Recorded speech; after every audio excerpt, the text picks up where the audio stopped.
Chers bien-aimés dans le Seigneur, bonjour et que la paix du Christ soit avec vous. Nous poursuivons notre étude biblique aujourd'hui avec les chapitres 9 et 10 de 2 Rois. Nous avons pu voir dans les précédents chapitres que l'action se passait beaucoup plus du côté du nord d'Israël, avec la Samarie pour capitale, où les prophètes Élie et son successeur Élisée ont essayé de conseiller les rois sans succès. Et nous avons pu voir comment Akab, le roi Akab et sa femme Jézabel, qui étaient idolâtres, ont entraîné le peuple dans l'idolâtrie et comment ils ont exterminé les prophètes de l'Éternel au profit des prophètes de Baal. Nous avons vu également comment le prophète Élie a fait exterminer les prophètes de Baal et démontrer que c'est l'Éternel qui était le vrai Dieu. Entre-temps, avant sa mort, nous avons vu comment le roi Akab a été injuste sous les conseils de son épouse idolâtre Jézabel. Il a fait tuer Naboth pour lui prendre son terrain. Et l'Éternel, face à cette abomination et à toutes les abominations que le roi Akab du Nord a pu commettre, l'Éternel lui avait dit qu'il allait exterminer toute sa famille et exterminer tous ses descendants à la royauté, lui enlever la royauté. Et dans ces chapitres 9 et 10 de 2 Rois, nous allons voir comment la parole de l'Éternel va se réaliser. Comment cette prophétie va se réaliser sous Élisée, le prophète de l'Éternel. La suite après la prière.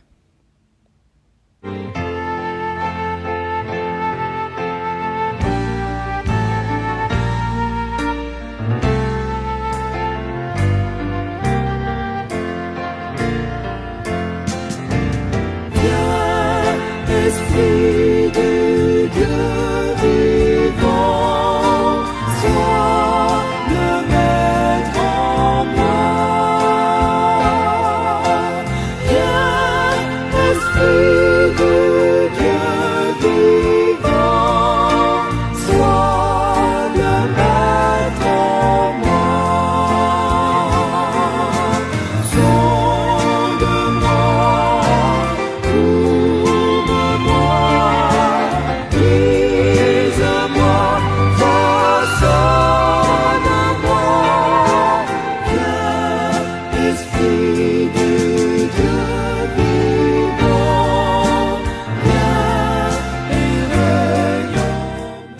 Au nom de Jésus-Christ, Amen. 1 Roi 9 à 10.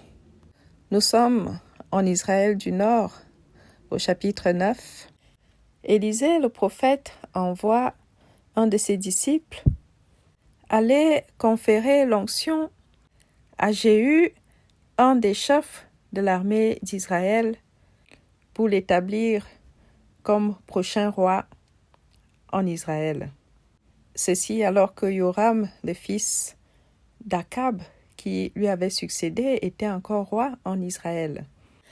Et pendant la même période, dans le sud, en Judée, Akazia était roi de Juda et il s'entendait particulièrement avec Joram, le roi du nord, car sa mère, Athalie, était la fille d'un roi du nord et, sachant que dans le nord, il y avait beaucoup d'idolâtrie, sa mère avait apporté dans le sud certaines habitudes et croyances idolâtres qui avaient fait du père d'Akazia, qui s'appelait aussi Joram, un mauvais roi aux yeux de l'Éternel. Akazia régnait donc dans le sud et le fils d'Akab, qui s'appelait Joram, régnait dans le nord lorsque le prophète Élisée a envoyé son disciple aller conférer l'onction de la royauté à un chef de l'armée du nord appelé Jéhu.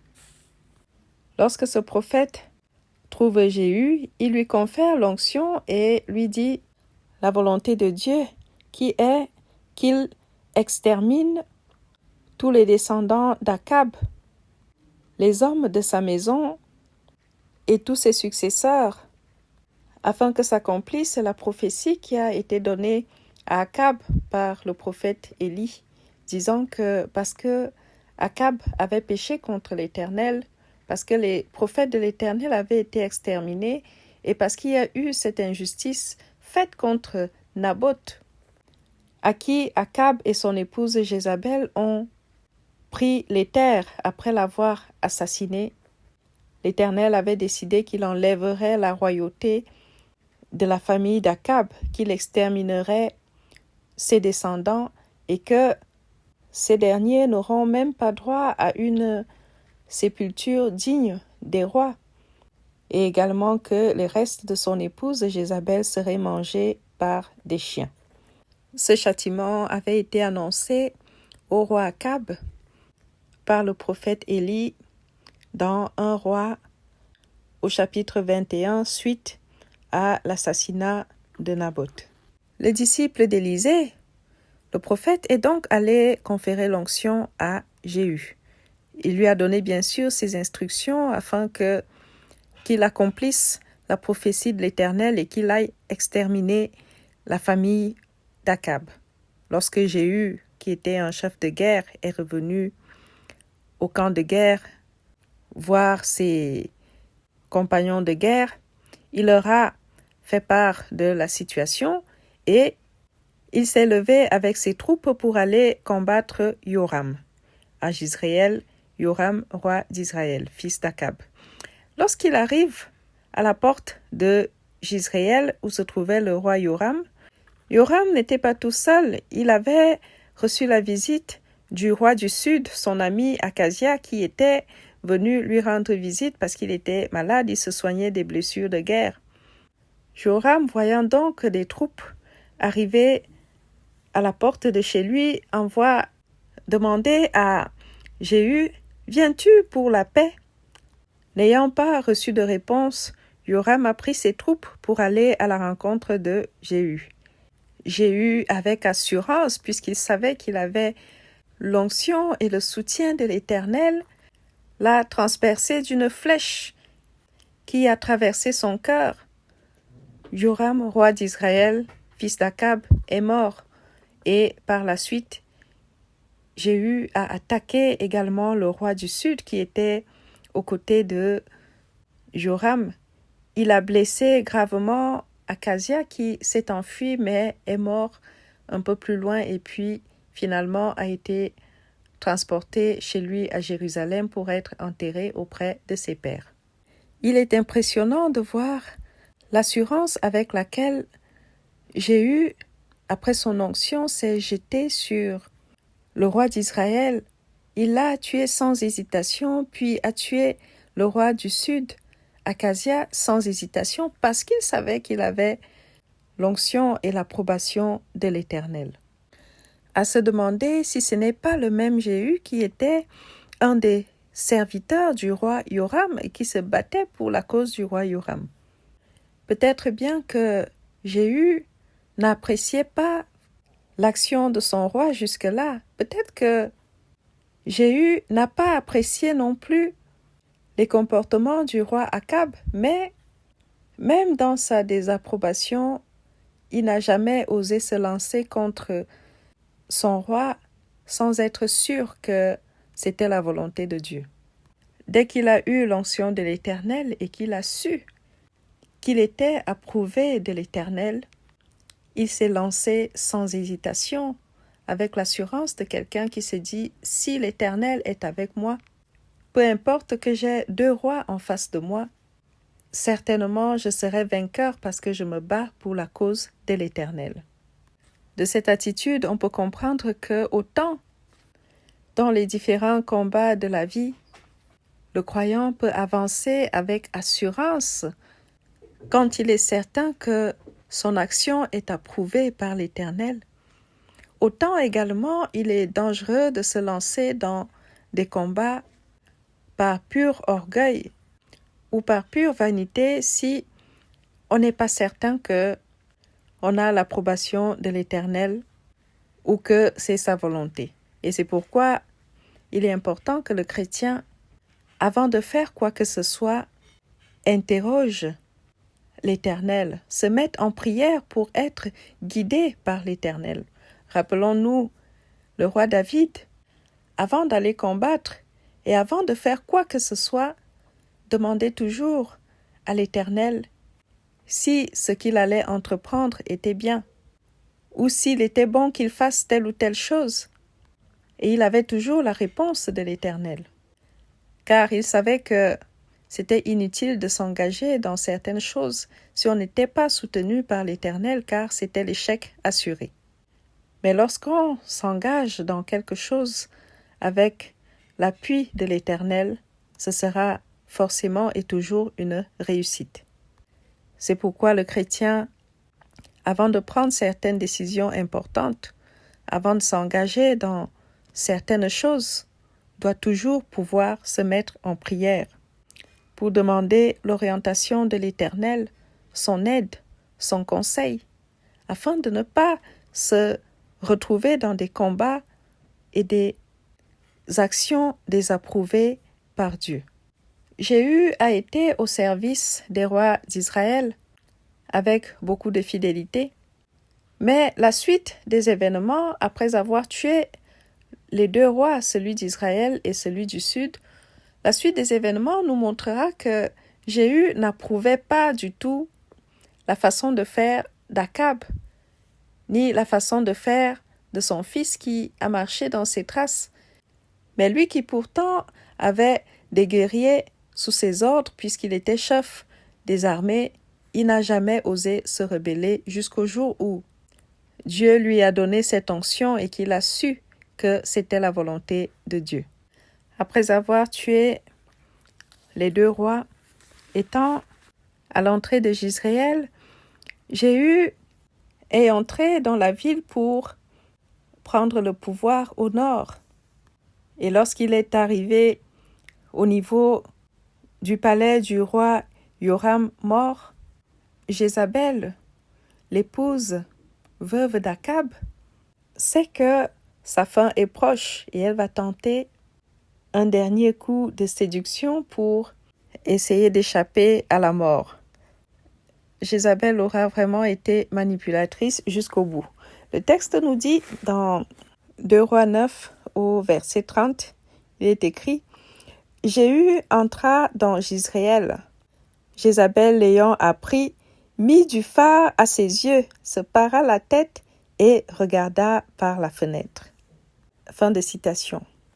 Pourquoi Jézabel met du fard à ses yeux et se pare la tête avant de se faire voir par Jéhu du haut de sa fenêtre? Bon, peut-être espérait-elle le séduire et ainsi échapper à la mort. Mais le texte nous dit que Jéhu a ordonné qu'on la jette de la fenêtre, ce qui a été fait. Jézabel étant tombée, son sang s'est répandu sur la muraille et sur les chevaux. Jéhu l'a foulée aux pieds avec son char et passé, puis est entré dans la maison pour manger. Et le temps de dire aux serviteurs d'aller prendre le corps de Jézabel pour l'enterrer, ils ont trouvé que les chiens avaient mangé la chair de Jézabel conformément à la prophétie de l'Éternel, ne laissant que le crâne, les pieds et les paumes des mains. Ensuite, Jéhu s'est fait roi d'Israël et le chapitre 10 relate essentiellement comment il va exterminer tous les princes descendants d'Akab. Le texte nous dit qu'il y avait 70 princes entretenus vivant en Samarie.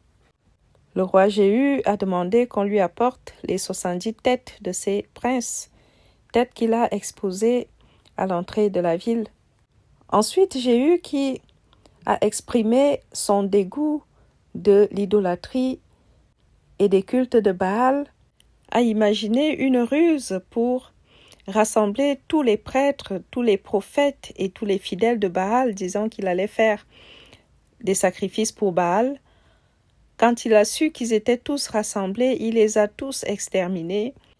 Puis il a détruit le temple de Baal qu'il a transformé en toilette publique. Puis il a exterminé tout ce qui restait comme successeur d'Akab.